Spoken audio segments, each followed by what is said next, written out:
ഒരു മനുഷ്യനെ സംബന്ധിച്ചിടത്തോളം അള്ളാഹുവിനോട് നന്ദി കാണിക്കുക എന്ന് പറയുന്നത് അവൻ്റെ ബാധ്യതയാണ്. നമ്മൾ ഇന്നും ഇന്നലെയും കണ്ടിട്ടുള്ള ഒരുപാട് മനുഷ്യരോട് അവർ നമുക്ക് ചെയ്തു തന്നിട്ടുള്ള ചെറുതോ വലുതോ ആയിട്ടുള്ള സഹായങ്ങൾക്ക് പലപ്പോഴും നന്ദി കാണിക്കുന്ന ആളുകളായിരിക്കും. ഒരു 10 രൂപ തന്നാലും, ഒരു വലിയ നമ്മുടെ വീട് വെക്കാനുള്ള ചെറിയ സഹായമാണെങ്കിലും, എന്തൊക്കെ നമുക്ക് സാധ്യമാകുന്ന സഹായങ്ങൾ നൽകിയിട്ടുള്ള ആ ആളുകളെ വല്ലാണ്ട് സ്നേഹിക്കുകയും പരിഗണിക്കുകയും അവർക്ക് വേണ്ട കാര്യങ്ങളൊക്കെ ചെയ്തു കൊടുക്കുകയും ചെയ്യുന്നവരാണ് നമ്മൾ. എന്നിരുന്നാൽ നമുക്ക് വേണ്ട എല്ലാ കാര്യങ്ങളും ചെയ്തു തന്ന, എല്ലാ അനുഗ്രഹങ്ങളും സമ്മാനിച്ചു തന്നിട്ടുള്ള പ്രപഞ്ചനാഥനായിട്ടുള്ള പടച്ചതമ്പുരാനോട് നമ്മൾ എത്രത്തോളം കടപ്പെട്ടിരിക്കുന്നു എന്നതിനെക്കുറിച്ചൊരു ചോദ്യം, ഒരു വിചിന്തനം അനിവാര്യമാണ്. പരലോക ചിന്ത ഉണ്ടെങ്കിൽ മാത്രമേ നന്ദിയുള്ള അടിമയാകുവാൻ ഒരു മനുഷ്യന് സാധ്യമാവുകയുള്ളൂ. ഈ ലോകം ചെറുതാണെന്നും ഈ ലോകത്തിൻ്റെ അപ്പുറത്തേക്കൊരു ലോകമുണ്ടെന്നും അവിടെ ഞാൻ ചെയ്തു പോയിട്ടുള്ള കാര്യങ്ങളെക്കുറിച്ച് വിചാരണ ചെയ്യുമെന്ന കൃത്യമായ ബോധമുള്ള ഒരു മനുഷ്യനെ സംബന്ധിച്ചിടത്തോളം അവൻക്ക് നന്ദിയുള്ള, ശുക്ർ ചെയ്യുന്ന ഒരടിമയായിട്ട് മാറുവാൻ സാധ്യമാകും എന്നുള്ളതാണ്. നോക്കൂ, നമ്മളൊരു തോണിയെ നിരീക്ഷിക്കുന്ന സമയത്ത് ആ തോണി നല്ല ആഴമുള്ള നദിയെ കീറി മുറിച്ചിട്ടാണ് സഞ്ചരിക്കുക. എത്ര ജലമുണ്ടെങ്കിലും ആ ജലത്തെയൊക്കെ കീറി മുറിച്ച് ആ തോണിക്ക് സഞ്ചരിക്കാനാകും. എന്നാൽ ആ തോണിക്ക് ഉൾക്കൊള്ളാവുന്നതിനപ്പുറം ജലം തോണിയുടെ ഉള്ളിൽ പ്രവേശിച്ചാൽ ആ തോണി മുങ്ങിപ്പോകുന്നതായിട്ട് നമുക്ക് കാണാൻ പറ്റും. അതായത് ഒരുപാട് ജലമുള്ള ആ ജലത്തിനെ കീറി മുറിച്ചു പോകുന്ന തോണി അതിൻ്റെ ഉള്ളിൽ അതിന് ഉൾക്കൊള്ളാവുന്നതിൻ്റെ അപ്പുറത്തേക്ക് ജലം പ്രവേശിച്ചാൽ അത് മുങ്ങിപ്പോകും. ഇതേപോലെ വിശ്വാസം കൃത്യമായ പരലോകബോധമുള്ള ഒരു മനുഷ്യന് ദുനിയാവിൻ്റെ ഏത് പ്രശ്നങ്ങളിലൂടെയും പ്രയാസങ്ങളിലൂടെയും സുഖസുന്ദരമായിട്ട് നടന്നു നീങ്ങാൻ പറ്റും. എന്നാൽ ദുനിയാവ് ഒരു മനുഷ്യന്റെ ഉള്ളിൽ കയറിയാൽ അവന് സ്വയം മുങ്ങിപ്പോകുന്നതായിട്ട് കാണാൻ പറ്റും. അതാണ് പരിശുദ്ധ ഖുർആൻ പറഞ്ഞത്, ബൽ തുസിറൂനൽ ഹയാത്തദ് ദുനിയ വൽ ആഖിറത്തു ഖൈറും വഅബ്ഖ. ചില ആളുകളുണ്ട്, അവര് ദുനിയാവിനാണ് അമിതമായിട്ട് പ്രാധാന്യം കൊടുക്കുന്നത്. ഈ ദുനിയാവിലെ വിഭവങ്ങൾക്ക് പിന്നാലെ ഓടുന്ന മനുഷ്യൻ, ദുനിയാവിന്റെ വിഭവങ്ങൾ കിട്ടിയാൽ എല്ലാം ആയി എന്ന് തോന്നുന്ന മനുഷ്യൻ, അത്തരം ആളുകളോട് പരിശുദ്ധ ഖുർആൻ പഠിപ്പിച്ചു തരുന്നത് വൽ ആഖിറത്തു ഖൈറും വഅബ്ഖ. ആഖിറത്താണ്, പരലോകമാണ് നിങ്ങൾക്ക് ഏറ്റവും ഉത്തമമായത് കേട്ടോ. ആ പരലോകമാണ് ശാശ്വതമായതും അതാണ് എന്നും നിലനിൽക്കുന്നതുമെന്ന് പരിശുദ്ധ ഖുർആൻ നമുക്ക് പഠിപ്പിച്ചു തരുന്നുണ്ട്. അപ്പൊ നമ്മുടെ മനസ്സിലേക്ക് എന്തിനാണ് നമ്മൾ സൃഷ്ടിക്കപ്പെട്ടിട്ടുള്ളത് എന്നതിനെക്കുറിച്ചൊരു ബോധമുണ്ടാകുമ്പോഴാണ് നേരത്തെ പറഞ്ഞതുപോലെ ശുക്ർ ചെയ്യുന്ന അടിമയായിട്ട് നമുക്ക് മാറാൻ പറ്റുള്ളൂ. എന്തിനാണ് മനുഷ്യനെ സൃഷ്ടിച്ചിട്ടുള്ളത്? പരിശുദ്ധ ഖുർആൻ പറയുന്നുണ്ട്, അല്ലദീ ഖലഖൽ മൗത വൽ ഹയാത ലിയബ്ലുവക്കും അയ്യുക്കും അഹ്സനു അമല. ജീവിതത്തെയും മരണത്തെയും സൃഷ്ടിച്ചിട്ടുള്ളത് നിങ്ങളെ പരീക്ഷിക്കുവാൻ വേണ്ടിയിട്ടാണ്. എന്താണ് ആ പരീക്ഷണം? നിങ്ങളിൽ ഏറ്റവും നല്ല സൽക്കർമ്മങ്ങൾ ചെയ്യുന്ന മനുഷ്യരാര് എന്നറിയാൻ വേണ്ടിയിട്ടാണ്. അവിടെയും ഖുർആൻ അങ്ങനെ തന്നെ പ്രയോഗിച്ചത്. കുറേ ചെയ്യുന്ന ആള് എന്നല്ല, കുറേ കാര്യങ്ങൾ ചെയ്യുന്ന ആള് എന്നല്ല, പിന്നെയോ ചെയ്യുന്നതെന്തോ അത് വൃത്തിയായി ഭംഗിയായി ഇഖ്ലാസോടുകൂടി ഈമാനോട് കൂടിയിട്ട് ചെയ്യുന്ന മനുഷ്യൻ. അതാണ് അയ്യുക്കും അഹ്സനു അമല. അഹ്സൻ എന്ന് പറഞ്ഞാൽ ഏറ്റവും നല്ലതെന്നാ. നമ്മൾ അല്ലാഹു അക്ബർ എന്ന് പറഞ്ഞു, അള്ളയാണ് ഏറ്റവും വലിയവൻ. അപ്പൊ ഏറ്റവും നല്ല പ്രവർത്തനം പ്രവർത്തിക്കുന്നവൻ ആര് എന്നറിയാൻ വേണ്ടിയിട്ടാണ്. അത് നമ്മൾ ചെറിയ ദിക്ർ ചൊല്ലിയാലും, ചിലപ്പോൾ സഹായിക്കാൻ ഒരു 10 രൂപ ഇട്ടാലും, ചെറിയ ചെറിയ കാര്യങ്ങൾ ചെയ്താലും അതിൻ്റെ മനസ്സിലെ ശുദ്ധി, അതിനാണ് അയ്യുക്കും അഹ്സനു അമല എന്ന് പറയുക. അങ്ങനെ ഏറ്റവും നല്ല പ്രവർത്തനങ്ങൾ പരലോകത്തേക്ക് വേണ്ടി ചെയ്തു വെക്കുന്ന മനുഷ്യരാര് എന്നറിയാൻ വേണ്ടിയിട്ടാണ് ഈ ദുനിയാവിൽ ജീവിതത്തെയും മരണത്തെയും നാം സൃഷ്ടിച്ചിട്ടുള്ളത് എന്ന് അല്ലാഹു സുബ്ഹാനഹു വ തആല പറഞ്ഞിരുന്നു. എന്നാൽ പലപ്പോഴും ദുനിയാവിൻ്റെ അത്ര പ്രാധാന്യം പരലോക ചിന്തയിലേക്ക് നമുക്ക് വരാറില്ല എന്നുള്ളതാണ് സങ്കടം. ഇവിടുന്ന് പോകേണ്ടവനാണ് എന്നൊരു ചിന്ത പലപ്പോഴും നമ്മെ അകറ്റുന്നില്ല, നമ്മുടെ ചിന്തയിലേക്ക് വരുന്നില്ല എന്നുള്ളത് വളരെ സങ്കടകരമായിട്ടുള്ള അവസ്ഥയാണ്. അതുകൊണ്ടാണ് പല ആളുകളും ദുനിയാവിന് പ്രാധാന്യം കൊടുക്കുന്നു എന്ന് കാണാൻ പറ്റും. ഇമാം ഗസാലി റഹ്മത്തുള്ളാഹി ജീവിതത്തെക്കുറിച്ചൊരു കഥയിലൂടെ, സുന്ദരമായ കഥയിലൂടെ ഉപമിച്ചു തരുന്നുണ്ട്. ഇമാം ഗസാലി റഹ്മത്തുള്ളാഹി പറയുന്നുണ്ട്, ഒരു മനുഷ്യൻ ഇങ്ങനെ കാട്ടിലൂടെ സഞ്ചരിക്കുകയാണ്. കാട്ടിലൂടെ സഞ്ചരിക്കുമ്പോൾ ഒരു വിശന്ന് വലഞ്ഞ സിംഹം അദ്ദേഹത്തെ ഇങ്ങനെ ഓടിക്കുന്നുണ്ട്. അദ്ദേഹത്തെ പിടിക്കാൻ വേണ്ടിയിട്ട് ഓടിക്കുകയാണ്. ആ മനുഷ്യൻ കാല് തെറ്റിയിട്ട് ഒരു പൊട്ടക്കിണറിലേക്ക് വീഴുന്ന സമയത്ത് അദ്ദേഹത്തിനൊരു വള്ളിയിൽ പിടുത്തം കിട്ടുകയാണ്. ആ വള്ളി അദ്ദേഹം ഇങ്ങനെ മുറുക്ക പിടിച്ചു നിൽക്കുന്നു. അങ്ങനെ എന്തെങ്കിലും രക്ഷ കിട്ടുമോ എന്ന് അന്വേഷിച്ച് താഴേക്ക് നോക്കിയപ്പോൾ ശുദ്ധമായ ജലമാണ് മനുഷ്യന് കാണുന്നത്. അദ്ദേഹത്തിന് ആശ്വാസമായി. പക്ഷേ ആ ജലത്തിലേക്ക് വീണ്ടും നോക്കിയപ്പോൾ തന്നെ കാത്തിരിക്കുന്നത് പോലെയുള്ള സർപ്പങ്ങളെ മനുഷ്യന് കാണുകയാണ്, പാമ്പുകളെ കാണുകയാണ്. അദ്ദേഹം രക്ഷ കിട്ടുമോ എന്ന് അന്വേഷിച്ച് മുകളിലേക്ക് നോക്കിയപ്പോൾ തന്നെ കാത്തിരിക്കുന്ന ആ സിംഹത്തെ അദ്ദേഹം കാണും. അതായത് മുമ്പോട്ട് നോക്കിയപ്പോഴും രക്ഷയില്ല, താഴോട്ട് നോക്കിയപ്പോഴും രക്ഷയില്ല. അങ്ങനെ അദ്ദേഹം മുറുകെ പിടിച്ചു നിൽക്കുന്ന ആ വള്ളിയാണ് അവസാനത്തെ കച്ചിത്തുരുമ്പ്. അത് ആണെങ്കിലോ ഒരു 2 എലികൾ ഇങ്ങനെ കാർന്നു നിന്നുകൊണ്ടിരിക്കുകയാണ്. ആ മനുഷ്യൻ ഇങ്ങനെ പേടിച്ചു നിൽക്കുന്നു. പക്ഷെ ആ പേടിച്ചു നിൽക്കുന്ന മനുഷ്യന്റെ മൂക്കിൻ തുമ്പിലേക്ക് ആ കിണറിന്റെ സമീപത്തുള്ള മരത്തിന്റെ ശിഖരത്തിൽ നിന്ന് ഏതാനും തേൻതുള്ളികൾ ഇങ്ങനെ ഉറ്റി വീഞ്ഞുകൊണ്ടിരിക്കുകയാണ്. അദ്ദേഹം അത് നാവുകൊണ്ട് എത്തിപ്പിടിച്ച് അതിങ്ങനെ ആസ്വദിച്ച് കുടിച്ചുകൊണ്ടിരിക്കുന്നുണ്ട്. ഇതേപോലെയാണ് മനുഷ്യന്റെ ജീവിതമെന്ന് ഇമാം ഗസാലി റഹ്മത്തുള്ളാഹി പറഞ്ഞിട്ടുണ്ട്. എന്നിട്ട് അദ്ദേഹം ഇങ്ങനെ വിവരിക്കുകയാണ്. അതായത് ആ സിംഹം എന്ന് പറയുന്നത് തൻ്റെ മുമ്പിലുണ്ടാകുന്ന പ്രതിസന്ധിയാണ്.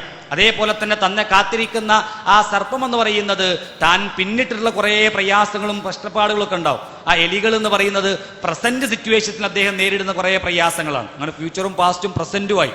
എന്നിരുന്നാലും അത്രയേറെ പ്രയാസമുണ്ടായപ്പോഴും അപകടം മുന്നിൽ കാണുമ്പോഴും ആ തേൻതുള്ളികളെ ആ മനുഷ്യൻ എങ്ങനെയാണ് ആസ്വദിച്ച് കുടിക്കാൻ പറ്റുന്നത് എന്നാണ് ഇമാം ഗസാലി പറഞ്ഞു വെക്കുന്നത്. ഇതേപോലെയാണ് നമ്മളും. നോക്കൂ, നിങ്ങൾ നോമ്പ് നിർബന്ധമാക്കിയിട്ടുള്ളത് എന്തിനാണ്? ലഅല്ലക്കും തത്തഖൂൻ എന്നാണ്. സൂക്ഷ്മത കൈവരിക്കാൻ വേണ്ടിയിട്ടാണ് നോമ്പ് നിർബന്ധമാക്കിയിട്ടുള്ളത്. ആ നോമ്പ് തീരും മുമ്പേ സൂക്ഷ്മത കൈവരിച്ചിട്ടുണ്ടോ എന്നുള്ള ബോധത്തിന്റെ അപ്പുറത്തേക്ക് പെരുന്നാൾ ഡ്രസ്സ് എടുക്കാനും പെരുന്നാളിന്റെ ആഘോഷങ്ങൾക്കും അതിന്റെ ചിന്തകൾക്കും വേണ്ടിയിട്ട് മനുഷ്യന് പോവാണ്. അപ്പൊ നോമ്പിന്റെ സൂക്ഷ്മത കൃത്യമായോ എന്ന് ഉറപ്പില്ലാതെ പെരുന്നാൾ ആഘോഷത്തിന് എങ്ങനെയാണ് ഒരു മനുഷ്യൻ തയ്യാറെടുക്കുക? അവിടെയാ നേരത്തെ പറഞ്ഞത്, ഞാൻ പരലോകത്തേക്ക് എന്ത് വിഭവമാണ് ഉണ്ടാക്കിയിട്ടുള്ളത് എന്ന് ബോധമുള്ള ഒരു മനുഷ്യന് മാത്രമാണ് ദുനിയാവിന്റെ ആസ്വാദനങ്ങളെ കുറയ്ക്കാൻ പറ്റുള്ളൂ. ദുനിയാവിൽ ഞാൻ എന്തൊക്കെയാണ് ചെയ്യേണ്ടത്, അത്യാവശ്യം എന്താണ്, ആവശ്യം എന്താണ്, അനാവശ്യം എന്താണ് എന്ന 3 കാറ്റഗറിയിൽ ജീവിതത്തെ ക്രമീകരിക്കാൻ പറ്റുന്നവൻ പരലോകത്തേക്കുള്ള വിഭവങ്ങളെ ഉണ്ടാക്കുന്ന മനുഷ്യനായിരിക്കും. അതുകൊണ്ട് ഖുർആൻ പറഞ്ഞു, നിങ്ങളുടെ ഈ ദുനിയാവിലെ ജീവിതം എന്ന് പറയുന്നത് വമൽ ഹയാത്തുദ് ദുനിയ ഇല്ലാ ലഇബുൻ വലഹുൻ വദ്ദാറുൽ ആഖിറതു ഖൈറുൽ ലില്ലദീന യത്തഖൂൻ അഫലാ തഅഖിലൂൻ. ദുനിയാവ് കളിയും വിനോദവുമല്ലാതെ മറ്റൊന്നുമല്ല. പരലോകമാണ് സൂക്ഷ്മത പാലിക്കുന്ന ഒരു മനുഷ്യനെ സംബന്ധിച്ചിടത്തോളം ഏറ്റവും ഉത്തമമായിട്ടുള്ളത്. മറ്റൊരായത്തിൽ ഖുർആൻ പറയുന്നുണ്ട് അല്ലേ, ദുനിയാവിലെ കുറച്ച് കാര്യങ്ങൾക്ക് പ്രാധാന്യം കൊടുക്കുന്ന മനുഷ്യരെ കുറിച്ച് പറയുന്നുണ്ട്. അഅലമൂ അന്നമൽ ഹയാത്തുദ് ദുനിയ, സൂറത്തുൽ ഹദീദിലെ വചനം. ഹയാത്തുദ് ദുനിയ ലഇബുൻ വലഹുൻ വസീനത്തുൻ വതഫാഖുറുൻ ബൈനകും വതകാസുറുൻ ഫിൽ അംവാലി വൽ ഔലാദ്. കുറച്ച് കാര്യങ്ങൾക്ക് പ്രാധാന്യം കൊടുക്കുന്ന മനുഷ്യരെ കുറിച്ച് പറയാണ്. നിങ്ങൾ അറിയുക, ഇഹലോക ജീവിതം എന്നാൽ കുറെ ആളുകൾക്ക് കളിയും ചിരിയും വിനോദവും അലങ്കാരവും പരസ്പരം പെരുപ്പം കാണിക്കലും ദുരഭിമാനം നടിക്കലും അതേപോലെ തന്നെ സ്വത്തുക്കളിലും സന്താനങ്ങളിലുമൊക്കെ അവരിങ്ങനെ പെരുപ്പം കാണിച്ച് വലിയവരാണെന്ന് തോന്നലുകൾ ഉണ്ടാകുന്ന ആ ഒരു കാര്യം മാത്രമാണ് ദുനിയാവ് എന്ന് പരിശുദ്ധ ഖുർആൻ പഠിപ്പിച്ചിരുന്നു. അപ്പൊ എങ്ങനെ നോക്കിയാലും ദുനിയാവിനെ കുറിച്ച് അറിയുകയും ദുനിയാവ് ചെറുതാണെന്ന് ബോധമുള്ള, പരലോകമാണ് വലുത് എന്ന് ബോധമുള്ള ഒരു മനുഷ്യന് മാത്രമാണ് നന്ദിയുള്ള അടിമയാകാൻ പറ്റുക.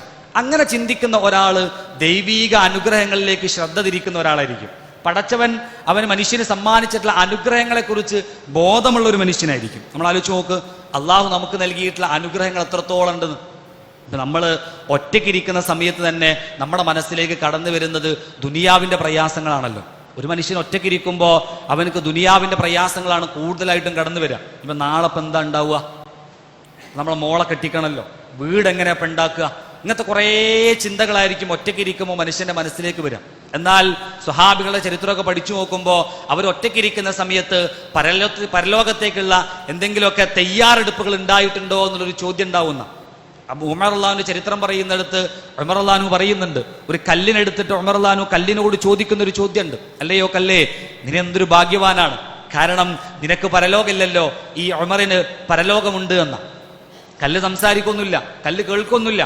ഉമർ അള്ളാഹുവിനോട് തന്നെ പറയുന്ന വാക്കാണത്, അല്ലേ? ഉമറെ, പരലോകത്തേക്ക് പോകാണ്ട് കേട്ടോ, അവിടെ അള്ളാഹ് വിചാരണ ചെയ്യൂട്ടോ, നീ ചെയ്തിട്ടുള്ള നന്മയെയും തിന്മയെയും കുറിച്ചൊക്കെ ചോദിക്കൂട്ടോ, അതൊക്കെ രേഖപ്പെടുത്തി വെക്കുന്ന ഒരു പ്രപഞ്ചനാഥനെയാണ് കേട്ടോ ഖുർആൻ പരിചയപ്പെടുത്തിയിരുന്നത്. അവിടേക്ക് പോകുമ്പോ സൽക്കർമ്മങ്ങളുടെ അക്കൗണ്ട് കാലിയാവാൻ പാടില്ല. എന്നാലും ഉമർ അള്ളാഹുവിനെ കുറിച്ച് അള്ളാന്റെ റസൂൽ ഉമർ അള്ളാഹുവിന്റെ മുഖത്ത് നോക്കിയിട്ടാ പറഞ്ഞത്, ഉമറും ഫിൽ ജന്ന, ഉമറെ താങ്കൾ സ്വർഗത്തിലാണ് എന്ന.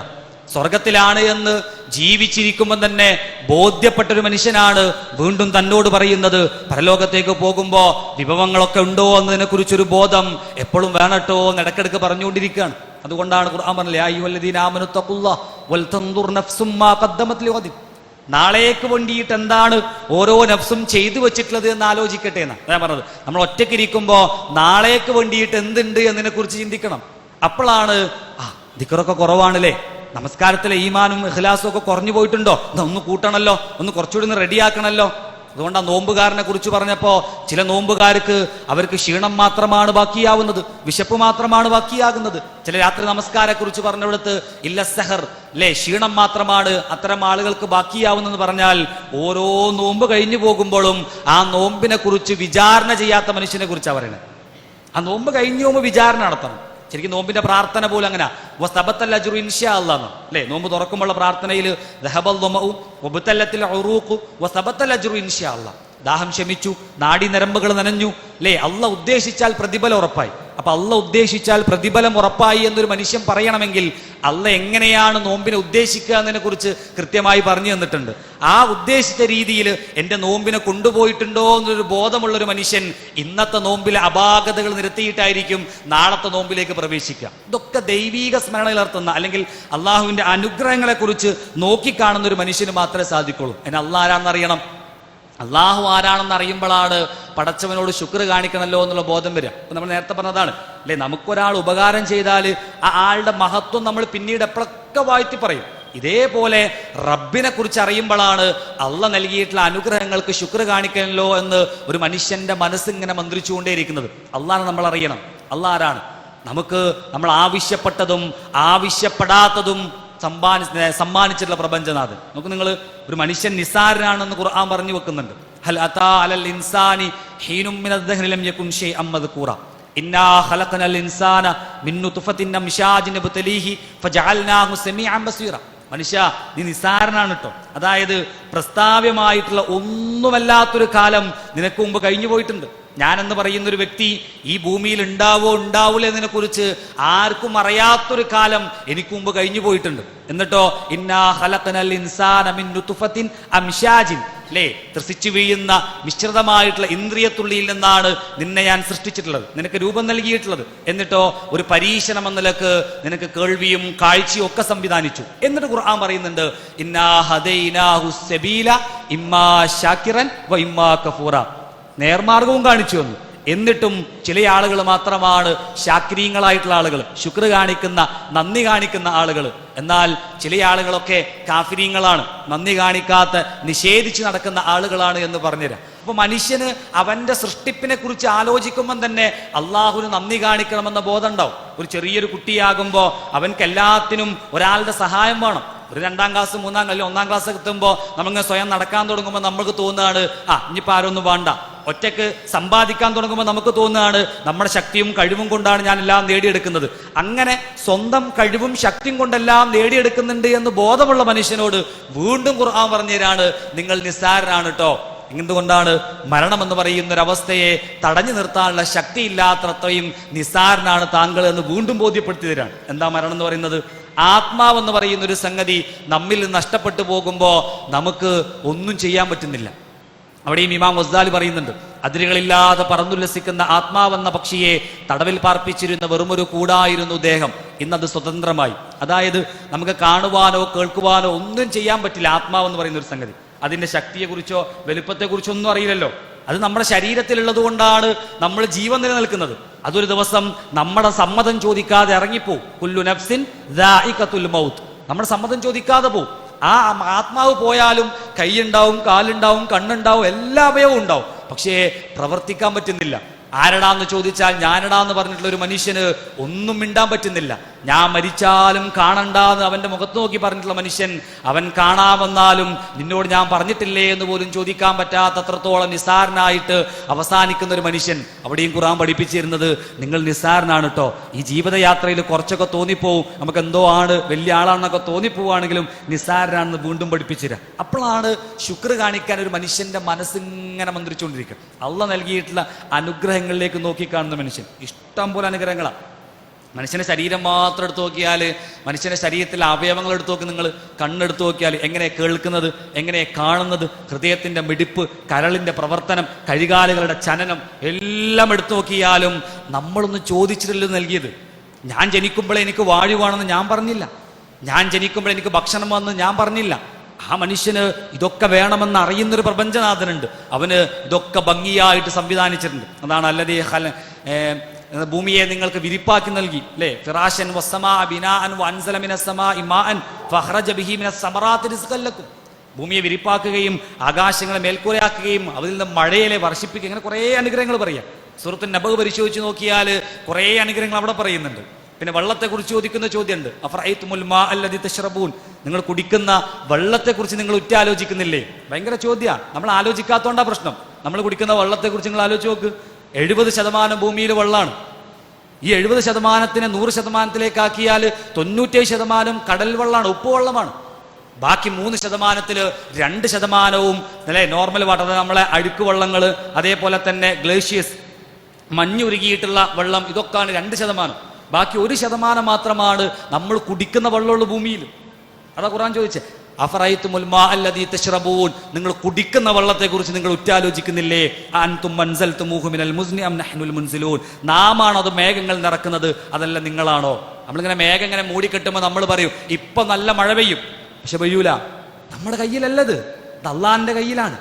അങ്ങനെ നമുക്ക് വേണ്ട സമയത്ത് വെയിലും മഴയും കാറ്റും എല്ലാം നൽകി സംവിധാനിച്ച പ്രപഞ്ചനാഥനോട് നമുക്കുള്ള ബാധ്യത എന്ന് പറയുന്നത് ശുക്ർ കാണിക്കൽ മാത്രമാണ്. ആ അനുഗ്രഹങ്ങളെ നോക്കിക്കാണുകയും ആ അനുഗ്രഹങ്ങൾക്ക് നന്ദി കാണിക്കുകയും ചെയ്യണം. അതിനെന്ത് വേണം? അള്ളാഹുവിന്റെ അനുഗ്രഹത്തെക്കുറിച്ചൊരു ബോധം നമുക്ക് വേണം എന്നുള്ളതാണ്. അവിടെയാണ് സത്യവിശ്വാസികളുടെ ക്വാളിറ്റി പറയുന്നത്. അതിൽ ഒന്നാമത് നമുക്ക് വേണ്ടത് എങ്ങനെയാണ് അനുഗ്രഹം കാണിക്കുക? അനുഗ്രഹം കാണിക്കൽ ഒന്നാമത് അള്ളാഹുവിനെ കുറിച്ചുള്ള സ്മരണകളുടെ ഹൃദയം ഉണ്ടാവുക എന്നുള്ളതാണ്. അതാണ് ശുക്രിന്റെ ഏറ്റവും പ്രധാനപ്പെട്ട ഭാഗം. അള്ളാഹുവിനെ ഓർക്കുന്ന ഹൃദയം ഉണ്ടാകണം. പടച്ചവനെ ഓർക്കുന്ന ഹൃദയം ഉണ്ടാകുമ്പോൾ നമ്മെ സംബന്ധിച്ചിടത്തോളം നമുക്ക് വല്ലാത്തൊരു ആത്മവിശ്വാസവും ധൈര്യവും ഉണ്ടാവും. നമ്മെ സംബന്ധിച്ചിടത്തോളം വല്ലാത്തൊരു ഊർജ്ജം ഉണ്ടാവും. എവിടെയാണ് സമാധാനം എന്ന് പരിശുദ്ധ ഖുർആൻ പറയുന്നുണ്ട്. എവിടെയാ സമാധാനം? അലാ ബിദിക്രില്ലാഹി തത്മഇന്നുൽ ഖുലൂബ്. ദൈവീക സ്മരണ നിലനിർത്തുന്ന ഹൃദയത്തിനാണ് ശാന്തതയുള്ളത്, സ്വസ്ഥതയുള്ളത്, സമാധാനമുള്ളത്. അള്ളാഹുവിനെ കുറിച്ച് ഓർക്കുന്ന ഒരു ഹൃദയത്തെ സംബന്ധിച്ചിടത്തോളം വല്ലാത്തൊരു ആശ്വാസമായിരിക്കും. 2 റക്അത്ത് നിസ്കരിച്ച് സലാം വീട്ടുമ്പോൾ മനസ്സിന് വല്ലാത്തൊരു സുഖം ഉണ്ടാവും. ഒരു പാവപ്പെട്ട ഒരാളെ സഹായിക്കുമ്പോൾ വല്ലാത്തൊരു സുഖം ഉണ്ടാവും. അതാർക്കാണ്?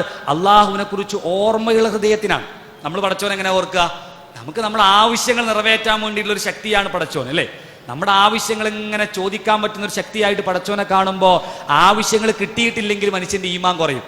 എന്താ പ്രാർത്ഥന കേൾക്കാത്ത, സ്വീകരിക്കാത്ത? കുറേ കാലമായാലും ഞാൻ പ്രാർത്ഥിക്കണേ, ഞാൻ നമസ്കരിക്കുന്ന ആളാണ്, സക്കാത്ത് കൊടുക്കുന്ന ആളാണ്, നന്മ ചെയ്യുന്ന ആളാണ്, എന്നിട്ടും കേൾക്കുന്നില്ലല്ലോ, വേവലാതിയ. കാരണം നമ്മൾ പടച്ചോനെ മനസ്സിലാക്കിയത് ആവശ്യങ്ങൾ നിറവേറ്റി തരുന്ന ഒരാളായിട്ടാണ്. അങ്ങനെയല്ലല്ലോ.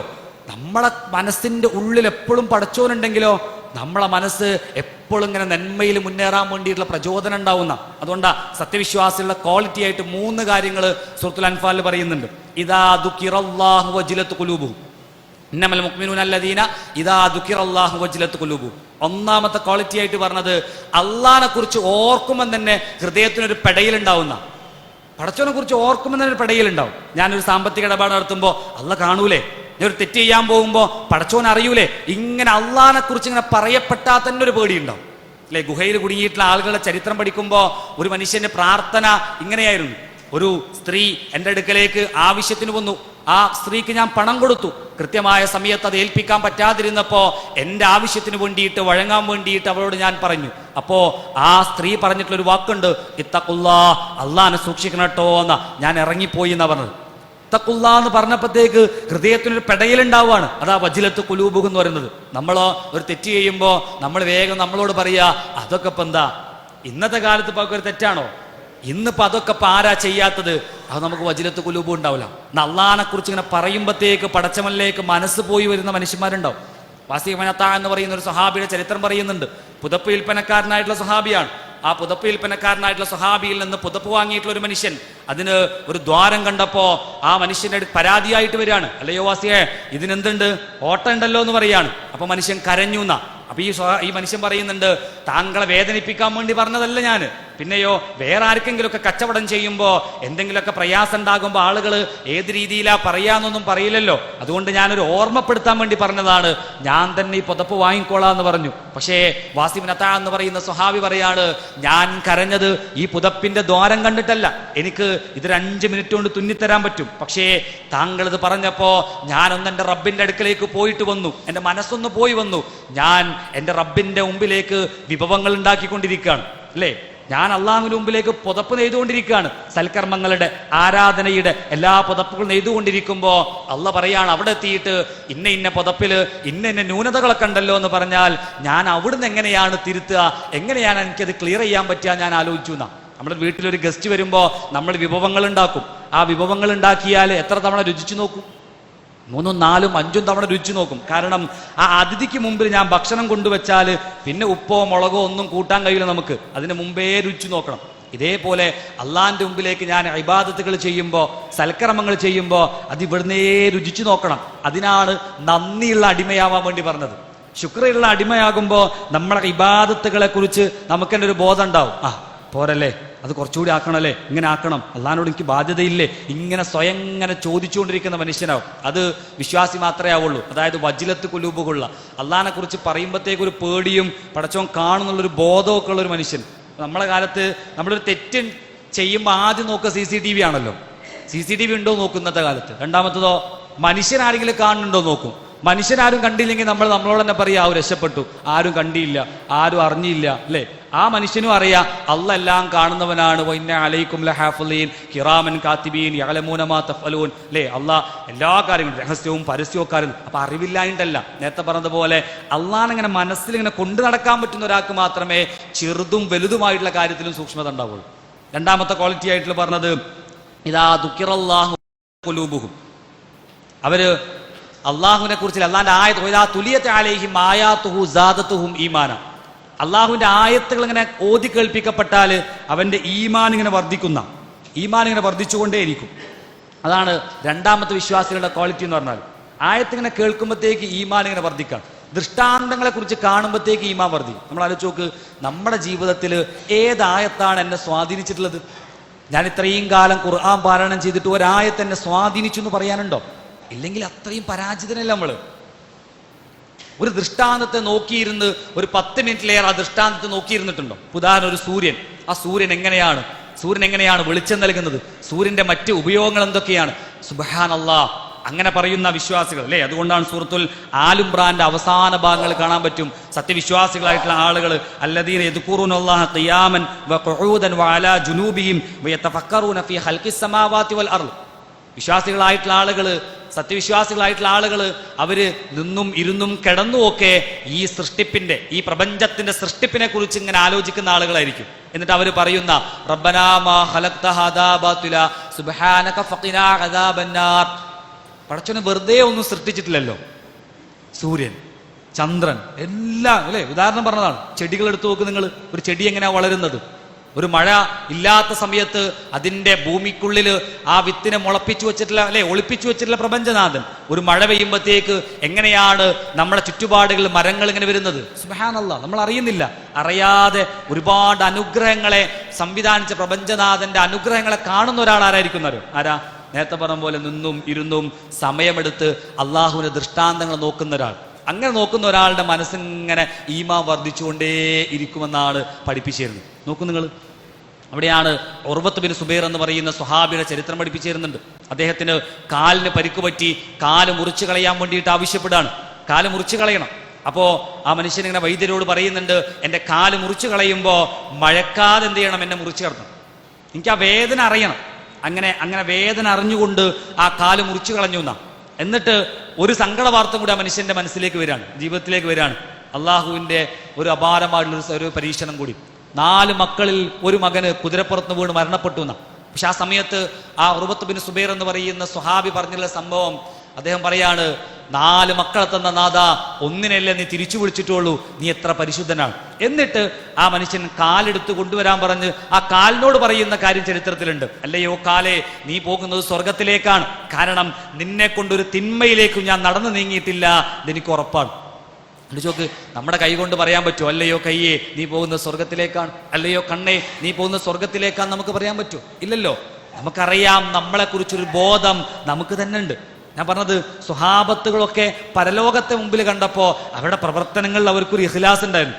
അന്നെന്നുള്ളത് പടച്ചോനടുത്ത് എത്തിയെന്നൊരു ഉറപ്പുണ്ടായിരുന്നു. നമുക്കൊക്കെ സംശയമായിട്ട് മാറാണ്. അവിടെയാണ് അള്ളാഹുവിനെ ഓർക്കുന്ന ഒരു ഹൃദയം ഉണ്ടാവുക എന്നുള്ളത്. രണ്ടാമത്തത്, നാവ് കൊണ്ട് നന്ദി കാണിക്കണം. ഒന്ന് ഹൃദയം കൊണ്ടാണ്, അതാണ് അള്ളാഹിനെ ഓർക്കല്, പടച്ചവനെ കുറിച്ച് ബോധം ഉണ്ടാവും. നാവ് കൊണ്ട് നന്ദി കാണിക്കുക എന്നുള്ളത് വളരെ പ്രധാനപ്പെട്ട ഒരു സംഗതിയാണ്. അവിടെയാണ് ഏറ്റവും നല്ല ദിക്റായിട്ട് പഠിപ്പിച്ചു തന്നതിൽ സുബ്ഹാനല്ലാഹി വബിഹംദിഹി സുബ്ഹാനല്ലാഹിൽ അലീം എന്ന് പഠിപ്പിച്ചു. അവസാനത്തെ 10 റസൂൽ സല്ലല്ലാഹു അലൈഹി വസല്ലം പ്രാർത്ഥിച്ച പ്രാർത്ഥന അല്ലാഹുമ്മ ഇന്നക അഫുവുൻ തുഹിബ്ബുൽ അഫ്വ ഫഅഫു അന്നാ, അല്ലേ? അങ്ങനത്തെ കുറേ ദിക്റുകൾ പഠിപ്പിച്ചു തന്നു, ദുആകൾ പഠിപ്പിച്ചു തന്നു. ഇതൊക്കെ നാവ് കൊണ്ടുള്ള ശുക്റാണ്. പലപ്പോഴും നമ്മൾ ഈ നമസ്കാര ശേഷം മാത്രമാണ് സുബ്ഹാനല്ലാഹി അൽഹംദുലില്ലാഹി അല്ലാഹു അക്ബർ ഒക്കെ ചൊല്ലുക. നമ്മൾ ഇടവേളകളിൽ നടക്കുമ്പോഴും വാഹനത്തിൽ പോകുമ്പോഴും ഒക്കെ നമ്മുടെ നാവിൻ തുമ്പുകളിൽ ദിക്റുകളുടെ, അല്ലേ, ദിക്റും ദുആകളും ഒക്കെ വരാൻ പറ്റണം. ദുആകൾ വരണം. ദുആകൾ എന്ന് പറയുന്നത് കുറ്റബോധത്തിന്റെ ദുആകൾ വരണം, അള്ളാഹുവിനെ സ്തുതിച്ചുകൊണ്ടുള്ള ദുആകൾ വരണം. അതുകൊണ്ടാണ് ഖുർആൻ പറഞ്ഞല്ലോ, വമ്മാ ബിനിഅമത്തി റബ്ബിക ഫഹദ്ദിസ്, നിന്റെ രക്ഷിതാവിന്റെ അനുഗ്രഹത്തെ സംബന്ധിച്ച് നീ സംസാരിക്കുക. റസൂൽ പറയാ, അള്ളാഹ് നിനക്ക് നൽകിയിട്ടുള്ള അനുഗ്രഹത്തെ കുറിച്ച് സംസാരിക്കുക. അത് ശുക്ർ കാണിക്കലാണ്, നന്ദി കാണിക്കലാണ്. നോക്കൂ, നിങ്ങൾ ആദം നബി അലൈഹി സ്വലാത്തു വസ്സലാമിന്റെ പ്രാർത്ഥന പഠിപ്പിച്ചു തരുന്നിടത്ത് റബ്ബനാ ളലംനാ അൻഫുസനാ വഇല്ലം തഗ്ഫിർ ലനാ വതർഹംനാ ലനകൂനന്ന മിനൽ ഖാസിരീൻ. പടച്ചോനെ, ഞങ്ങളോട് തന്നെ അക്രമം പ്രവർത്തിച്ചു പോയി, നീ ഇത് പുറത്തു തന്നിട്ടില്ല എങ്കിൽ ഞങ്ങള് ഖാസിരീങ്ങളുടെ കൂട്ടത്തിലായി പോവും, അല്ലേ? അവിടെ നേരത്തെ പറഞ്ഞതുപോലെ നമ്മൾ സ്വയം ബോധ്യം വരികയാണ്, പടച്ചോനെ നീ പുറത്തു തന്നിട്ടില്ല എങ്കിൽ, അപ്പൊ നീ പുറത്തു തരണേ എന്ന് അള്ളഹാനോട് പറയാണ്. ഈ പറച്ചില് നേരത്തെ പറഞ്ഞതുപോലെ ശുക്റാണ്. അള്ളഹാനോട് ഏറ്റു പറയാൻ പറ്റണം. നമ്മുടെ സങ്കടങ്ങളും പ്രയാസങ്ങളും ഒക്കെ അള്ളഹാനോട് ഏറ്റു പറയാന്ന് പറഞ്ഞാൽ ശുക്ർ കാണിക്കുന്നതിന്റെ അടയാളമാണ്. നമ്മൾ തെറ്റുകളെ ന്യായീകരിക്കുന്ന ഒരു മനുഷ്യനാകരുത്. തെറ്റു പറ്റിയാൽ ഏറ്റു പറയുന്ന ഒരാളാവണം. അയ്യൂബ് നബി അലൈഹി സ്വലാത്തു വസ്സലാമിന്റെ പ്രാർത്ഥന പഠിപ്പിച്ചു തരുന്നിടത്തും അങ്ങനെ തന്നെ പറഞ്ഞു, വയ്യൂബ ഇദ് നാദാ റബ്ബഹു അന്നി മസ്സനിയ ദുർറു വഅൻത അർഹമുർ റാഹിമീൻ. നോക്ക്, നിങ്ങൾ ഒരു പ്രയാസം ബാധിച്ച് രോഗം ബാധിച്ച് കിടക്കുന്ന അയ്യൂബ് നബി അലൈഹി സ്വലാത്തു വസ്സലാം, ആ അയ്യൂബ് നബി പ്രാർത്ഥിക്കുന്നത്, എനിക്ക് രോഗമുണ്ട്, നീ കാരുണ്യവാനിൽ വെച്ച് ഏറ്റവും വലിയ കാരുണ്യവാനാണ് റബ്ബേ എന്നാ. നമുക്ക് അള്ളാഹ് നൽകിയിട്ടുള്ള അനുഗ്രഹം, പടച്ചവന്റെ റഹ്മത്തിനെ കുറിച്ച് പറഞ്ഞിട്ടാ പ്രയാസത്തെ കുറിച്ച് പറയുന്നത്. പടച്ചവൻ നൽകിയിട്ടുള്ള അനുഗ്രഹത്തെ പറഞ്ഞിട്ടാണ് തനിക്കുണ്ടാകുന്ന പ്രയാസങ്ങളെ പറഞ്ഞത്. അത് ശുക്ർ കാണിക്കുന്ന നന്ദിയുള്ള അടിമയുടെ ഏറ്റവും പ്രധാനപ്പെട്ട ഒരു ക്വാളിറ്റിയാണ്. റസൂൽ സല്ലല്ലാഹു അലൈഹി വസല്ലമ രാത്രി നിന്ന് നമസ്കരിക്കുമ്പോ ആയിഷ ബീബി ചോദിക്കുന്നുണ്ടല്ലോ, എന്താ ചോദിക്കുന്നത്? അങ്ങെന്തിനാണ് കാലിന് നീര് വന്നിട്ടും ഇത്രയും പ്രയാസപ്പെട്ടിട്ടും നിന്ന് നമസ്കരിക്കുന്നത്? അപ്പോ റസൂൽ സല്ലല്ലാഹു അലൈഹി വസല്ലം പറയുന്നത്, ഞാൻ നന്ദിയുള്ള അടിമയാകണ്ടേ എന്നാ. ആരാ പറയുന്നത്? അള്ളാന്റെ റസൂലാണ്. അള്ളാന്റെ റസൂൽ നന്ദിയുള്ള അടിമയല്ലേ? പക്ഷേ അവരിങ്ങനെ സ്വയം തന്നെ പറഞ്ഞുകൊണ്ടിരിക്കുകയാണ്, പോരാ, ഇത്രയൊന്നും പോരാ, ഞാൻ കുറേ നന്മ ചെയ്യുന്നുണ്ട്, പക്ഷെ അത് പോരാ എന്നുള്ളൊരു തോന്നൽ ഇങ്ങനെ ഉണ്ട്. അതാണ് നാവ് കൊണ്ട് ഇങ്ങനെ നന്ദി കാണിക്കുന്ന, ദിക്റുകളും ദുആകളും ചൊല്ലുന്ന ഒരു മനുഷ്യനാണ്. അപ്പൊ നമ്മൾ ദിക്റിനെ കുറിച്ചൊരു ബോധം നമുക്ക് വേണം. ആലോചിച്ച് നോക്ക്, നമ്മൾ സുബ്ഹാനല്ലാഹ്, അല്ലാഹു അക്ബർ, അൽഹംദുലില്ലാഹ് എന്നൊക്കെ ചൊല്ലുമ്പോൾ അതിന്റെ അർത്ഥം മനസ്സിൽ വരണേ. സുബ്ഹാനല്ലാഹ് എന്ന് പറയുമ്പോൾ അള്ളാഹ് എത്ര പരിശുദ്ധനാണ്. അല്ലാഹു അക്ബർ എന്ന് പറയുമ്പോൾ, അല്ലേ, അള്ളാഹുവാണ് ഏറ്റവും വലിയവൻ നമ്മൾ മനസ്സിൽ വരാറുണ്ടോ? നമ്മളിങ്ങനെ ഭയങ്കര സ്പീഡിൽ പറഞ്ഞു പോവല്ലേ? നമ്മൾ ഈ 33 പ്രാവശ്യം ഇങ്ങനെ എണ്ണുമ്പോൾ ആ 33നെ കുറിച്ചൊരു ബോധം നമുക്ക് വേണം. അതേപോലെ അസ്തഗ്ഫിറുല്ലാഹ് എന്ന് പറയുമ്പോൾ പടച്ചോനെ ഇത് പൊരുത്തപ്പെട്ട് തരാൻ വേണ്ടിയിട്ടാണ്, പുറത്തു തരാൻ വേണ്ടി ആ ദിക്റുകളുണ്ട്. ഇതാണ് ശുക്ർ എന്ന് പറയുന്നത്. നമ്മൾ പറഞ്ഞതുകൊണ്ട് നമ്മൾ ബാധ്യത കഴിയൂലല്ലോ, പറയുന്നത് എന്താണ് എന്നുള്ളൊരു ബോധം നമുക്ക് വേണ്ടേ? നമ്മൾ പ്രാർത്ഥിക്കുന്ന പ്രാർത്ഥന ചെറുതാ. ഇസ്ലാം പഠിപ്പിച്ചു തരുന്ന ദിക്റുകളും ദുആകളും ഒക്കെ വളരെ ചെറുതാ. ഇസ്ലാമിൽ അള്ളാഹ് നന്ദി കാണിക്കാനുള്ള എല്ലാ സംവിധാനങ്ങളും എടുത്തു നോക്കിയാലും ഒരു മനുഷ്യനെയും പ്രയാസപ്പെടുത്താത്ത സംഗതിയാണ്. ഇപ്പൊ നമസ്കാരം എടുത്തു നോക്ക്, നോമ്പ് എടുത്തു നോക്കിയാൽ, ഹജ്ജും സക്കാത്തും ഒക്കെ എല്ലാവരെയും പ്രയാസപ്പെടുന്ന രീതിയിൽ ആരാധനാ കർമ്മങ്ങളെ പഠിപ്പിച്ചു തരുന്നില്ല. വളരെ സിമ്പിളായി എല്ലാവർക്കും ചെയ്യാൻ പറ്റുന്ന കാര്യങ്ങളെ പഠിപ്പിച്ചു തരുന്നത്. പക്ഷെ നമുക്ക് സമയമില്ല. ഇമാം മുസ്തഫ സിബായി എന്ന് പറയുന്ന പണ്ഡിതൻ ഇങ്ങനെ പറഞ്ഞിട്ടുണ്ട്, ദൈവത്തിന്റെ പടച്ചവന്റെ അനുഗ്രഹത്തെ കാണണമെങ്കിൽ നിങ്ങൾ മാസത്തിലൊരിക്കലെങ്കിലും കോടതികൾ സന്ദർശിക്കണം. അപ്പോഴാണ് നിങ്ങൾക്ക് നൽകിയിട്ടുള്ള നീതിയുടെ ബോധം മനസ്സിലാവുക. മാസത്തിലൊരിക്കലെങ്കിലും നിങ്ങൾ ജയിലുകൾ സന്ദർശിക്കണം. അപ്പോഴാണ് നിങ്ങൾക്ക് നൽകിയിട്ടുള്ള സ്വാതന്ത്ര്യത്തിന്റെ വില നമുക്ക് മനസ്സിലാവുക. മാസത്തിലൊരിക്കലെങ്കിലും ആശുപത്രികൾ സന്ദർശിക്കണം. അപ്പോഴാണ് നിങ്ങൾക്ക് അള്ളാഹു നൽകിയിട്ടുള്ള ആരോഗ്യത്തിന്റെ വില മനസ്സിലാവുക. മാസത്തിലൊരിക്കലെങ്കിലും നിങ്ങൾ പൂന്തോട്ടങ്ങൾ സന്ദർശിക്കണം. അപ്പോഴാണ് നിങ്ങൾക്ക് വേണ്ടി പ്രകൃതി ഒരുക്കി വെച്ചിട്ടുള്ള പ്രകൃതി ഭംഗിയെക്കുറിച്ച് നിങ്ങൾക്ക് മനസ്സിലാവുക. അപ്പൊ ഒക്കെ പറഞ്ഞത് അള്ളാഹുവിലേക്ക് മനസ്സുകൊണ്ടും നാവുകൊണ്ടും ശുക്ർ കാണിക്കുന്ന ഒരു മനുഷ്യനെ സംബന്ധിച്ചിടത്തോളം അള്ളാഹുവിന്റെ അനുഗ്രഹങ്ങളെ ആസ്വദിക്കുവാനും സമയം കിട്ടുന്ന സമയത്ത് ദിക്റും ദുആയും ചൊല്ലി സൽക്കർമ്മങ്ങളിൽ മുന്നേറുവാനും ആ മനുഷ്യനിങ്ങനെ പ്രാപ്തനാവും. നോക്കൂ, ബിലാൽ അള്ളാഹുവിനെ ചരിത്രം പഠിപ്പിച്ചിരുന്ന അങ്ങനെയാണ്. ബിലാൽ അള്ളാഹുവിനെ നമുക്കറിയാം, അദ്ദേഹം ഇസ്ലാമായിട്ട് ആരും അറിയാതെ യജമാന്റെ വീട്ടിൽ ഇങ്ങനെ കഴിഞ്ഞുകൂടുമ്പോ അത് പുറത്തല്ലേ അറിയാണ്. പുറത്തറിഞ്ഞപ്പോ അദ്ദേഹത്തിന് നേരിട്ടുള്ള ക്രൂരമായിട്ടുള്ള പരീക്ഷണം നമുക്കറിയാം. നെഞ്ചത്ത് പാറക്കല്ല് കയറ്റി വെച്ച് നഗ്നനായി ചുട്ടുപഴുത്ത മരുഭൂമിയിലൂടെ ഇങ്ങനെ വലിക്കപ്പെടുകയാണ്. നമുക്കൊന്ന് ആലോചിക്കാൻ തന്നെ കഴിയൂല. നമുക്കിപ്പോൾ മാർച്ചിലാ നോമ്പ് എന്ന് പറഞ്ഞാൽ തന്നെ ചൂട് സഹിക്കാൻ കഴിയൂല അല്ലേ? ചെറിയൊരു ചൂട് പോലും സഹിക്കാൻ കഴിയില്ല. അങ്ങനെയാണ് ഒന്നും ഇടാതെ ഒരു വസ്ത്രവും ഇല്ലാതെയാണ് നെഞ്ചത്ത് പാറക്കല്ല് കയറ്റി വെച്ചിട്ട് ബിലാൽ റളിയല്ലാഹു അൻഹുവിനെ മരുഭൂമിയിലൂടെ വലിക്കുന്നത്. ആ സമയത്ത് ബിലാൽ റളിയല്ലാഹു അൻഹു പറയുന്ന വാക്ക് ചരിത്രത്തിലുണ്ട്, അള്ളാഹുവേ എന്നെ എന്തിനാ അങ്ങനെ പരീക്ഷിക്കുന്നേ? നിന്നെ വിശ്വസത്തിന്റെ പേരിലാണ് ഈ പ്രയാസം. നിന്നെ വിശ്വസിച്ചവർക്കൊക്കെ ഇങ്ങനെയാണോ? ഇങ്ങനത്തെ കുറ്റപ്പെടുത്തലിന്റെയോ സങ്കടത്തിന്റെയോ ഒരു വാക്കുപോലും അദ്ദേഹം പറഞ്ഞിട്ടില്ല. അദ്ദേഹം പറഞ്ഞത് അഹദ് അഹദ് എന്ന, നീ ഏകനാണ് കേട്ടോ. ഈ പരീക്ഷണങ്ങളിൽ എൻ്റെ വിശ്വാസമെങ്ങാനും പതറിപ്പോയാൽ ആ ഒരു കാരണം കൊണ്ട് നരകം വാങ്ങുന്ന ഒരു മനുഷ്യനായിട്ട് എനിക്ക് മാറാൻ വയ്യ എന്നുള്ള ബോധത്തിൽ നിന്നാണ് അഹദ് അഹദ് എന്ന വേദനയുടെ തീക്ഷണയിലും ആ മനുഷ്യനെ പറയാൻ പറ്റുന്നത്. നമ്മളാലോചിച്ച് നോക്ക്, നമുക്കൊരു പ്രയാസം വരുമ്പോൾ അങ്ങനെ പറയാൻ പറ്റുമോ? നമുക്കൊരു പ്രതിസന്ധി വരുമ്പോ അള്ള തന്നതാണ് ഞാൻ സ്വീകരിക്കുന്ന ധൈര്യത്തിൽ പറയാൻ പറ്റുമോ? അള്ളാന്റെ റസൂലിനാണ് ഏറ്റവും കൂടുതൽ പരീക്ഷണം ഉണ്ടായത്. അള്ളാന്റെ റസൂലിന് അത്രയൊന്നും പരീക്ഷണം നമുക്കില്ല. ഉണ്ടോ? ചെറുപ്പത്തിൽ തന്നെ മാതാപിതാക്കൾ മരണപ്പെട്ടു പോകുന്നു. ഒരു 40 വയസ്സാകുമ്പോഴത്തേക്ക് തന്നെ അറിവില്ലാഞ്ഞിട്ടും പ്രബോധനം ചെയ്യാനുള്ള ഉത്തരവാദിത്വം കൊടുക്കുകയാണ്. കാരണം അല്ലേ, നമുക്കിപ്പോൾ ഖുർആൻ ഫുള്ളുണ്ട്, നമുക്ക് ഓരോ സന്ദർഭങ്ങളനുസരിച്ച് ഓരോ ചോദ്യങ്ങൾക്ക് ഉത്തരം നോക്കാം. പക്ഷെ അള്ളാന്റെ റസൂലിനെ സംബന്ധിച്ചിടത്തോളം ഒരാൾ ഒരു ചോദ്യം ചോദിച്ചാൽ വഹി ഇറങ്ങണം. അങ്ങനെ പ്രയാസങ്ങളാണ്. അതുകൊണ്ട് യാ അയ്യുഹൽ മുദ്ദസ്സിർ എന്നൊക്കെ പഠിപ്പിച്ചു തന്നത്. ഇങ്ങനെ പൊതച്ചു മൂടി കിടക്കുകയാണോ, ഇറങ്ങി ചെന്നിട്ട് പ്രബോധനം ചെയ്യുന്ന പറഞ്ഞു. നോക്ക്, വിശപ്പ്. ഖന്തഖ് യുദ്ധത്തിൽ ഒരു സ്വഹാബി വിശപ്പ് കൊണ്ട് തൻ്റെ കുപ്പായം പൊന്തിച്ച് കാണിച്ചു കൊടുക്കുന്നുണ്ട്. പ്രവാചകരെ വിശപ്പാണ്, സഹിക്കാൻ വയ്യ, കല്ല് വെച്ച് കെട്ടിയിട്ടുണ്ട്. അള്ളാന്റെ റസൂല് തിരിച്ചതേപോലെ തൻ്റെ കുപ്പായം പൊന്തിച്ച് കാണിച്ചു കൊടുക്കാണ്. നിങ്ങൾ ഒരു കല്ലല്ലേ വെച്ചത്, ഞാൻ 2 കല്ല് വെച്ച് കെട്ടിയിട്ടുണ്ട്. സുമ്മലത്തുസ് അലുന്ന യൗമ ഇതിന് അനിന്നറിയുന്ന ആയത്തിറങ്ങാനുള്ള കാരണം അതന്നെയാണ് അല്ലേ? വിശപ്പ് കൊണ്ട് അബൂബക്കർ റളിയല്ലാഹുവും ഉമർ റളിയല്ലാഹുവും അള്ളാന്റെ റസൂലും പുറത്തേക്ക് ഇറങ്ങി. അപ്പോഴാണ് ഒരു സ്വഹാബി വീട്ടിലേക്ക് ഭക്ഷണത്തിന് വേണ്ടി ക്ഷണിക്കുന്നത്. ഭക്ഷണം കഴിച്ചു, വിശപ്പ് മാറി. അപ്പൊ അള്ളാന്റെ റസൂല് ഓതിക്കൊടുത്തുള്ള ആയത്താണ്, ഇവിടെ അനുഭവിച്ചിട്ടുള്ള എല്ലാ സുഖങ്ങൾക്കും നാളെ അള്ളാന്റെ കോടതിയിൽ മറുപടി പറയേണ്ടി വരും. വിശപ്പ് കൊണ്ടാണ് നമ്മൾ ഇറങ്ങിയത്, പക്ഷെ അള്ളാഹ് ആ വിശപ്പിനെ മാറ്റിത്തന്ന പ്രപഞ്ചനാഥനാണ്. അപ്പൊ നോക്ക് നിങ്ങൾ, നമ്മുടെ പ്രയാസങ്ങളെ നമ്മളറിയാതെ മാറ്റിത്തരും. നമ്മളൊരു സംരംഭം തുടങ്ങാൻ വേണ്ടിയിട്ട് നമ്മളെ കയ്യിൽ പൈസ ഒന്നും ഇല്ല എങ്കിലും നമ്മളെ ഈമാനുണ്ടോ, നമ്മളെ തുടങ്ങിയിട്ടേ ഉണ്ടാവുള്ളൂ. നമ്മൾ തന്നെ പറയും, ഇതെങ്ങനെ ഇത് പൂർത്തിയായത് നമുക്ക് പോലും അറിയില്ലല്ലോ എന്നാ. നമ്മളറിയാതെ പടച്ചവന്റെ സഹായം നമ്മുടെ ജീവിതത്തിലുടനീളം വന്നുകൊണ്ടിരിക്കും. പക്ഷെ അള്ളാഹ് പറയുന്നത് ശുക്ർ കാണിക്കണമെന്ന് മാത്രമാണ്. അത് ദിക്റിലൂടെ, ദുആകളിലൂടെ, പ്രാർത്ഥനയിലൂടെ, ആ മറ്റുള്ളവരുടെ സഹായങ്ങൾ, പ്രയാസങ്ങളെ കണ്ടറിഞ്ഞ് സഹായിക്കുന്നതിലൂടെയൊക്കെ നന്ദിയുള്ള അടിമയാകാൻ നമുക്ക് സാധിക്കണം. അവിടെയാണ് വിശ്വാസിയുടെ കരുത്ത് എന്ന് പറയുന്നത്. അവസാനിപ്പിക്കണം. നമ്മുടെ ജീവിതത്തിൽ സൽക്കർമ്മങ്ങൾ കൊണ്ട് നന്ദി കാണിക്കണം. മൂന്നാമത്തത് അല്ലേ, സൽക്കർമ്മങ്ങൾ കൊണ്ട് ഒരു വിശ്വാസം നന്ദി കാണിക്കണം. അതെങ്ങനെയാണ്? അത് നേരത്തെ പറഞ്ഞതുപോലെ പാവങ്ങളുടെ പ്രയാസങ്ങൾ കണ്ടറിയുമ്പോൾ അവനെ സഹായിക്കുക എന്നുള്ളത് നമ്മൾ ഉത്തരവാദിത്തമാണ്. ഒരു മനുഷ്യനിങ്ങനെ പ്രാർത്ഥിച്ചുകൊണ്ടിരിക്കുകയാണ്. പ്രാർത്ഥിച്ചുകൊണ്ടിരിക്കുമ്പോൾ ഒരു ചെറിയ കുട്ടി പ്രാർത്ഥിച്ചുകൊണ്ടിരിക്കുന്ന സമയത്ത് ഒരു ദൈവനിഷേധിയായിട്ടുള്ള ആളിങ്ങനെ കളിയാക്കാണ്. കണ്ടോ, നീ കുറെ കാലായില്ല പ്രാർത്ഥിക്കുന്നത്, പക്ഷെ നിന്റെ പ്രാർത്ഥന ദൈവം കേൾക്കുന്നില്ലല്ലോ, ദൈവമൊന്നും ഇല്ല, ദൈവത്തോടൊന്ന് പ്രാർത്ഥിക്കണമെന്ന് പറഞ്ഞപ്പോൾ ആ മനുഷ്യൻ, ആ കുട്ടി പറഞ്ഞുള്ളൊരു കാര്യമുണ്ട്, എൻ്റെ പ്രാർത്ഥനയുടെ ഉത്തരം ദൈവം ആരുടെയോ കയ്യിൽ കൊടുത്തിട്ടുണ്ട്, പക്ഷേ ആ മനുഷ്യൻ എന്തുകൊണ്ടാണ് എൻ്റെ അടുക്കിലേക്ക് വരാത്തത് എന്നതിനെ കുറിച്ചാണ് എനിക്ക് വേവലാതിയും. ഞാൻ പറഞ്ഞെന്താ അറിയോ, നമ്മുടെ സ്വതക്ക കൊണ്ട് ചിലയാളുടെ പ്രാർത്ഥനയുടെ ഉത്തരാണ്. വിശക്കുന്നല്ലേ, ഒട്ടിയ വയറുള്ള ആളുടെ പ്രാർത്ഥന, ഒരു നേരത്തെ ഭക്ഷണം കിട്ടണേ എന്നുള്ള പ്രാർത്ഥനയുടെ ഉത്തരം എൻ്റെ സ്വതക്കയിലുണ്ടാവുക, എൻ്റെ സക്കാത്തിലാണുള്ളത്. ഇത് ഞാൻ കൊടുത്താലേ ചില ആൾക്കാരുടെ പ്രാർത്ഥന അള്ളാഹ് സ്വീകരിക്കുള്ളൂ. ഇപ്പൊ നമ്മൾ നമ്മുടെ സൽക്കർമ്മങ്ങൾ കൊണ്ട് അള്ളാഹുവിന് നന്ദി കാണിക്കുന്ന മനുഷ്യനാകുമ്പോൾ ചില ആളുകൾക്ക് സ്വാതന്ത്ര്യവും ആശ്വാസവുമായിട്ട് മാറും. അവിടെയാണ് ലഇൻ ശകർത്തും ലഅസീദന്നക്കും, അള്ളാഹുവിന് നിങ്ങൾ നന്ദി കാണിക്കുന്നുണ്ട് എങ്കിൽ അള്ളാഹ് നിങ്ങൾക്ക് അനുഗ്രഹത്തെ വർദ്ധിപ്പിച്ചു തരും. വലഇൻ കഫർത്തും ഇന്ന അദാബി ലശദീദ്, നിങ്ങൾക്ക് കുഫ്ർ കാണിക്കാനാണ് നിങ്ങൾ ഒരുങ്ങുന്നത് എങ്കിലോ എൻ്റെ ശിക്ഷ എന്ന് പറയുന്നത് വളരെ വലുതാണ് എന്നതിനെ കുറിച്ചൊരു ബോധം നമുക്ക് വേണം. അപ്പം ഞാൻ പറഞ്ഞത്രേ ഉള്ളൂ. ചുരുക്കി പറഞ്ഞാൽ ഭയങ്കര അനുഗ്രഹം. നോക്ക്, നിങ്ങൾ AC പള്ളി, ഇരിക്കാൻ പറ്റുന്നു, സഞ്ചരിക്കാനുള്ള വാഹനം, എല്ലാം ഇന്നത്തെ കാലത്ത് അനുഗ്രഹം. പണ്ടത്തെ അത്ര പ്രയാസമൊന്നും ഇല്ലല്ലോ, എന്നിട്ടും നന്ദി കാണിക്കുന്നില്ല എന്ന് പറഞ്ഞാൽ അള്ളാഹ് പറയൂലേ, പണ്ട് കാലത്തെ ആൾക്കാരെ വിളിച്ചിട്ട് പറയാണ്, നോക്ക് ഈ ഇന്ന ആൾക്കാരൊക്കെ ഇന്ന അനുഗ്രഹങ്ങൾ ഇല്ലാത്ത കാലത്ത് എന്തോരം നന്മ ചെയ്തിട്ടുണ്ട്, നിങ്ങൾക്ക് കുറേ അനുഗ്രഹങ്ങൾ കിട്ടിയിട്ടും നന്മ കുറച്ചേ ഉള്ളല്ലോ എന്ന് പറഞ്ഞാൽ നമ്മൾ എന്താ മറുപടി പറയാൻ നമ്മൾ ആലോചിക്കണം, നമ്മൾ ചിന്തിക്കണം. അവിടെയാണ് നേരത്തെ പറഞ്ഞതുപോലെ ജീവിതത്തിൻ്റെ ആ സമയത്തെ അള്ളാഹു നന്ദി കാണിക്കുന്ന മനുഷ്യനായിട്ട് നമുക്ക് മാറാൻ പറ്റും. അള്ളാഹു നമ്മെ അനുഗ്രഹിക്കുമാറാവട്ടെ. പറഞ്ഞു വന്നത്, ജീവിതത്തെ സിമ്പിളായിട്ട് കാണുകയും പരലോകമാണ് വലുത് എന്ന് ചിന്തിക്കുന്ന ഒരു മനുഷ്യന് മാത്രമേ നന്ദിയുള്ള അടിമയാകാൻ പറ്റുള്ളൂ.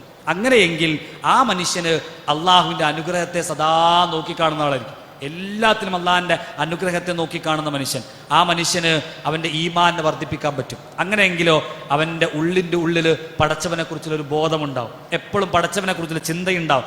അള്ള പറഞ്ഞതിലെ ഹലാലും ഹറാമും വേർതിരിച്ച് മനസ്സിലാക്കാൻ പറ്റും. അള്ളാഹ്ക്ക് ഇത് ഇഷ്ടമല്ല, എന്നാൽ എനിക്കും ഇഷ്ടമല്ല. അള്ള ഇത് ചെയ്യാൻ പറയണോ, ഇത് ഞാൻ മുന്നിന്ന് ചെയ്യും. ഇങ്ങനെ അള്ളാഹിനെ കുറിച്ച് ചിന്തിക്കുന്ന മനസ്സുണ്ടാവും. അങ്ങനെയെങ്കിൽ 3 കാര്യങ്ങളിൽ നന്ദി കാണിക്കണം. ഒന്ന്, ഹൃദയം കൊണ്ടാണ്. ഹൃദയം കൊണ്ട് നന്ദി കാണിക്കുക എന്ന് പറഞ്ഞാൽ നേരത്തെ പറഞ്ഞതുപോലെ പടച്ചവൻ പറഞ്ഞ കാര്യങ്ങളെക്കുറിച്ചൊരു ബോധമുണ്ടായി അതേപോലെ അനുസരിക്കുക എന്നുള്ളതാണ്. രണ്ടാമത്തത്, നാവ് കൊണ്ട് നന്ദി കാണിക്കുന്ന അടിമയുണ്ടാണ്. ആളുകളെ ഇസ്ലാമിലേക്ക് ക്ഷണിക്കുകയും നന്മകൾ സന്ദേശങ്ങൾ കൈമാറുകയും സ്വന്തത്തോട് നല്ല വചനങ്ങൾ പറയുകയും ചെയ്യുക എന്നൊക്കെയുള്ളത് നാവ് കൊണ്ടുള്ള നന്ദി കാണിക്കലാണ്. മൂന്നാമത്തത്, സൽക്കർമ്മങ്ങൾ കൊണ്ട് ശരീരം കൊണ്ട് നന്ദി കാണിക്കാൻ പറ്റണം.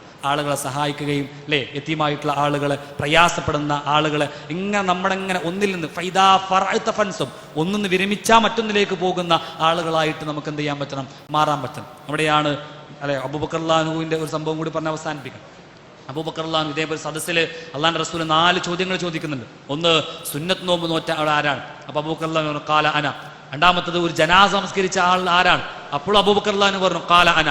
പിന്നെ ചോദിച്ചത്, ഒരു അതിഥിക്ക് ഭക്ഷണം നൽകിയിട്ടുള്ളവൻ ആരാണ്? അപ്പോഴും അബൂബക്കർ റളിയല്ലാഹു പറഞ്ഞു ഖാല അന. പിന്നെ ഒരു രോഗിയെ സന്ദർശിച്ചവൻ ആരുണ്ട്? അപ്പോഴും അബൂബക്കർ റളിയല്ലാഹു പറഞ്ഞു ഖാല അന. നോക്ക് നിങ്ങൾ, ഇതൊക്കെ എല്ലാവർക്കും ചെയ്യാൻ പറ്റുന്ന കാര്യങ്ങളാണ്. ഒരു പോണ വഴിക്ക് ഒരു രോഗിയെ സന്ദർശിക്കാൻ പറ്റും, ഒരു പാവപ്പെട്ടവന് ഭക്ഷണം കൊടുക്കാൻ പറ്റും, സുന്നത്ത് നോമ്പ് നോൽക്കാൻ പറ്റും, ജനാസ സംസ്കരിക്കാൻ പറ്റും.